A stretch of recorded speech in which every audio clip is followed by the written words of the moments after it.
Has anyone ever heard this parable before? If you're over 21, if you're over whatever. In our culture, even people who know nothing about Christianity know about Christmas and Easter, and they've heard of the Good Samaritan and they've heard of the prodigal son.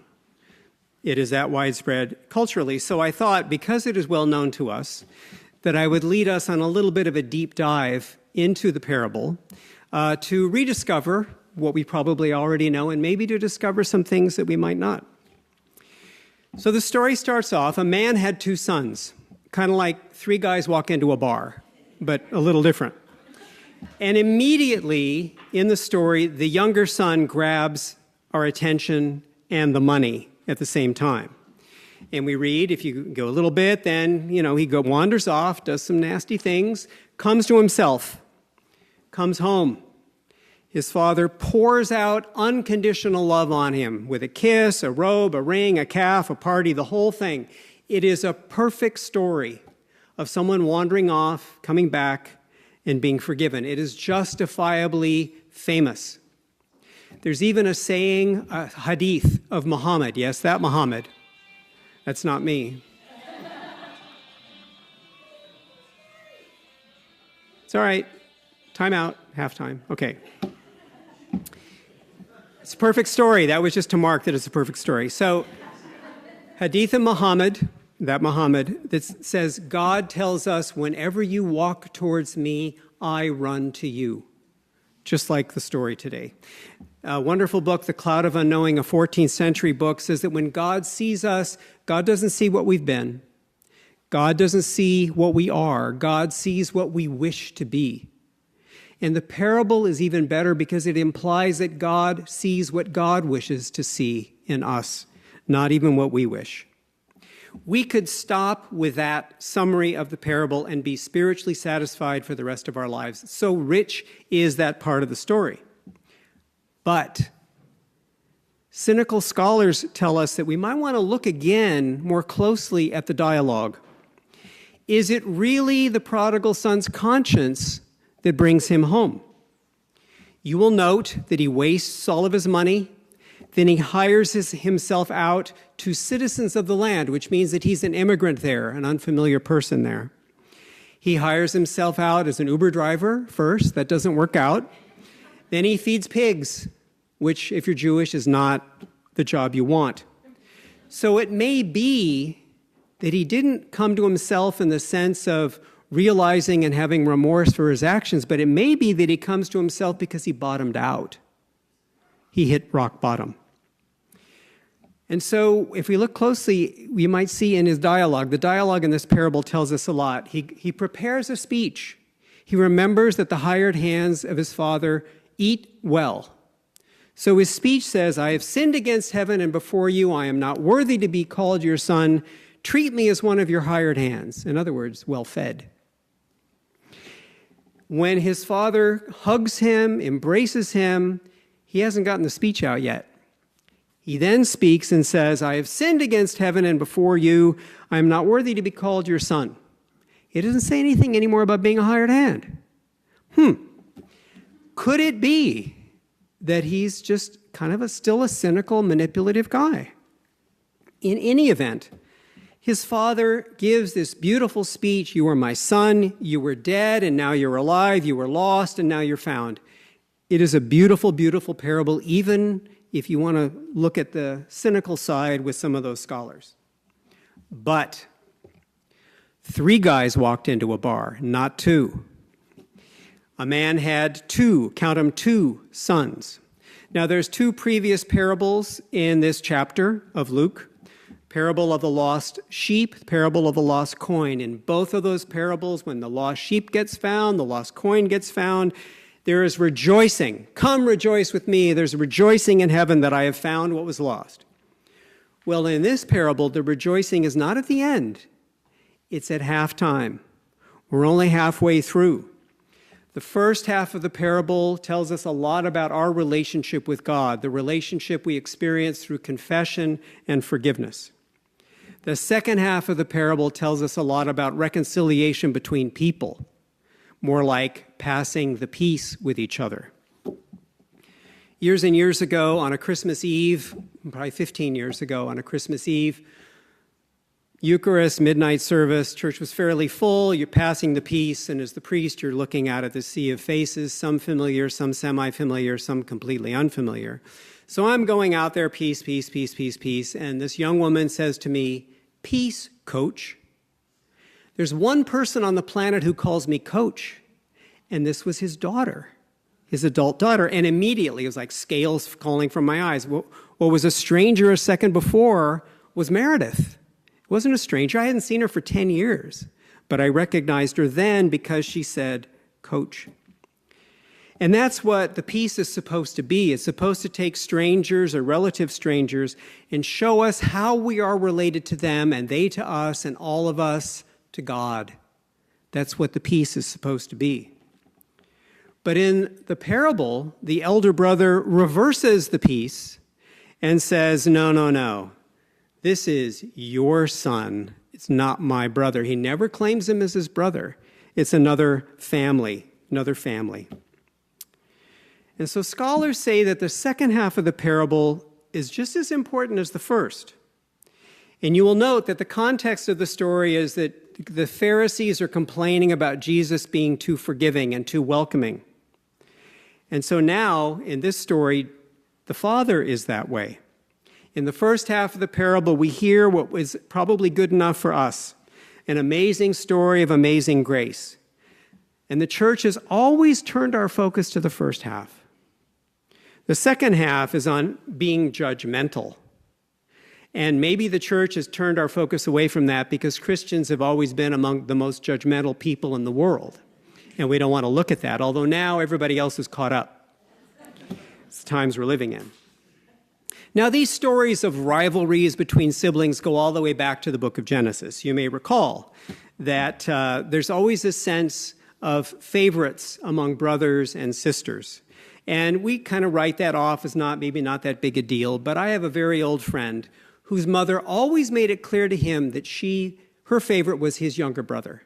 It was always clear to him. And his younger brother died in his 30s, and his mother said to him, "I wish it had been you." So when we hear these stories of favoritism, just know that there's something deep and maybe deeply painful about feeling like you're not the favored one. And so in Genesis, you have the story, what does Cain do with Abel? It doesn't go very well, right? Somebody gets killed. Jacob and Esau. Jacob steals Esau's inheritance, and Jacob is sure that Esau is hunting him down to kill him. And Jacob makes preparations for Esau to kill him, and Esau runs and tackles him and kisses him. A different option. And just so you know, this is not all just related to men. There's the story of Leah and Rachel, two sisters who married Jacob. There's a formula for a healthy family system, right? This is a biblical family. So if people talk about biblical families, that's one. And Rachel and Leah are, valued for different reasons. They kind of, want the crumbs from Jacob's table. They want his affections, I suppose. So you have these three options. You have one in which somebody gets killed, one in which somebody gets kissed and forgiven, and one in which they live in hostile coexistence. And the elder brother chooses door number 3. He is not going to kill his brother, but he's not going to kiss him. He's going to live in hostile coexistence. So 3 guys walk into a bar, a man and 2 sons, but the main character in the parable, which we forget, is the father. He's the only one who's in both scenes. The person who's in every scene is the main character. He's in both scenes. And the second part is his relationship with the elder brother. Elder brother says, he's your son, not my brother. You've treated me like a slave. And the father says, no, no, no. You have always been with me. And I didn't command you. I'm your father. That's our relationship. And you have to remember that your brother was dead and is alive, was lost and is found. Your brother is family. Now, about 30 years ago, my younger brother had gone through a divorce, and he told me he was going to start dating. And I said, oh my God, what are you going to tell somebody about our family? And he said, I've got it figured out. I'm going to tell them I'm an orphan, but these crazy people follow me around and say that they're my family. And I think all of us probably have somebody in the family somewhere that we feel that way about, but we're related. And on top of that, not just in terms of family, but in terms of being part of the human family. And we all have members of the human family that we wish weren't part of it. Maybe it's immigrants or anti-immigrants or transgender person or anti-transgender persons. Or maybe it's Hamas or Likud, or maybe it's the unhoused or billionaires. It's somebody that we wish they were not part of our family, the human family.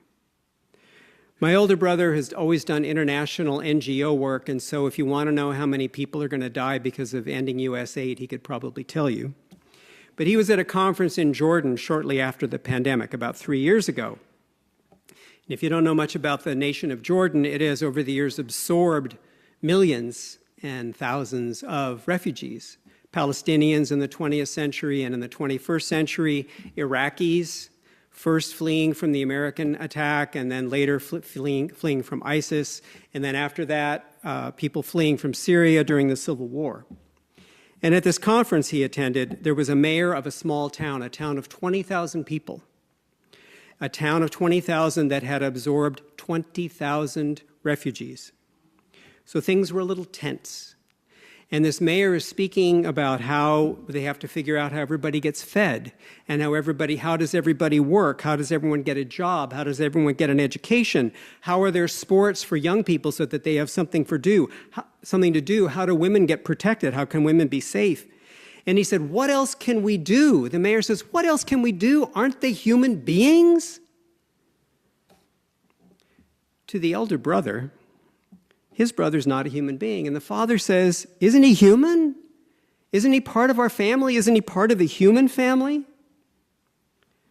Scholars point out to us that at the end of the parable, we do not know how the elder brother is going to respond. Nor do we know how the Pharisees are going to respond to hearing this parable. But they don't talk very much about that. We don't know about how the prodigal son reacted to being forgiven and accepted. Did he change? Did he convert? Or is he the same greedy guy, the same lazy lout, the same bad seed that he always was? It's like us after confession. Do we want to change? Or do we go willy-nilly, la-di-da, back to the same old rut, the same old way we were before?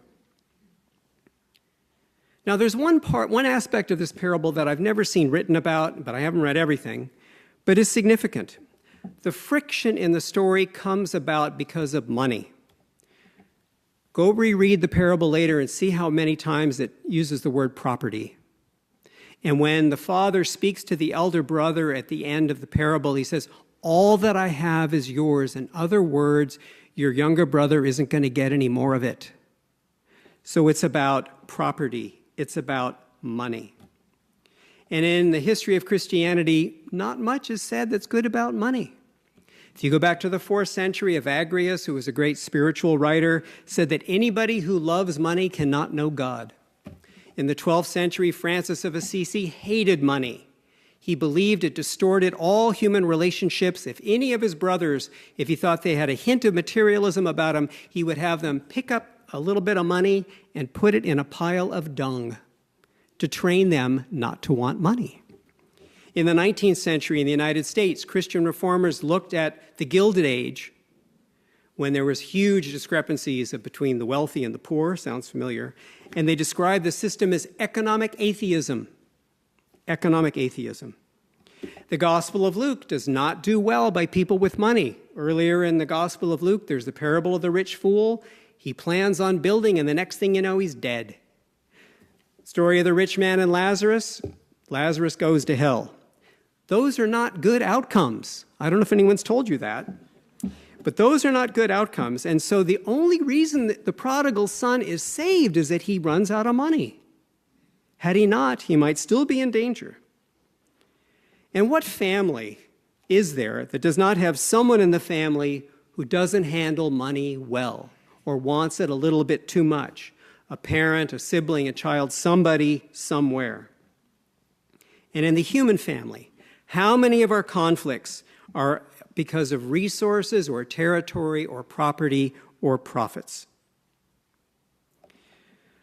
About 30 years ago, I was working at a church, as you might imagine, and a new young couple came to church named Laurel and Peter Coote. It was a very good day for the church. 2 years before that, we had some very, very bad days. It was called the LA Riot.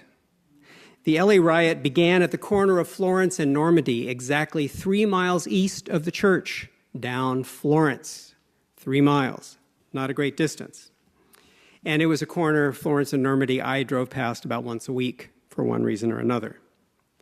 You may recall that the riot was caused by a verdict of police beating on videotape Rodney King. Rodney King was not the height of, a stellar human being by most standards. He was an alcoholic, an addict, small-time crook, and yet he was beaten by police. The damage in the riots, I think 60 people were killed, a couple thousand were injured, a few thousand were arrested. I don't remember how many buildings were burned down. And in the midst of the rioting, Rodney King was interviewed and famously said, and it's remembered in different ways, either, can we all just get along? Or can't we all get along? Or can't we all just get along? Fortunately, none of our parishioners were hurt. Some of them spent some of the time on their floors as people were shooting outside, but nobody was hurt. The church was not damaged. The only thing notable, visible about the church was that afterwards, the shoe boxes from the Payless shoe store across the street were strewn across our lawn.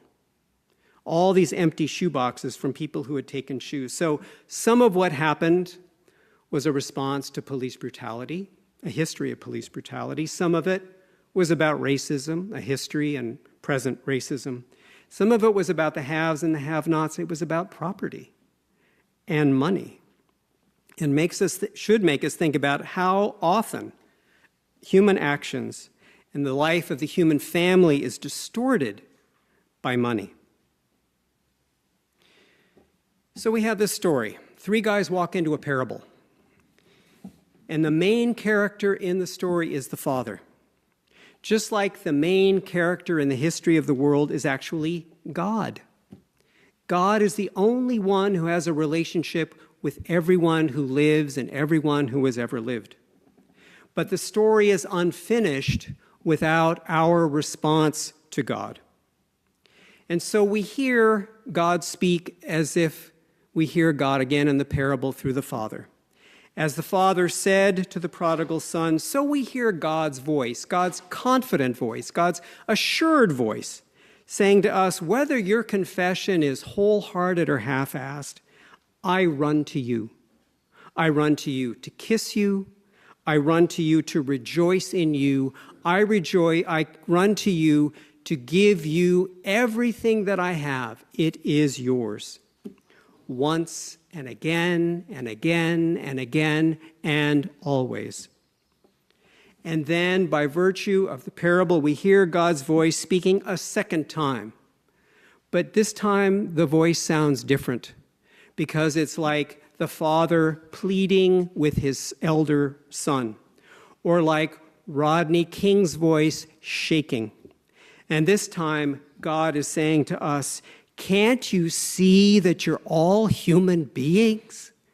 Can't you see that you're all part of one human family?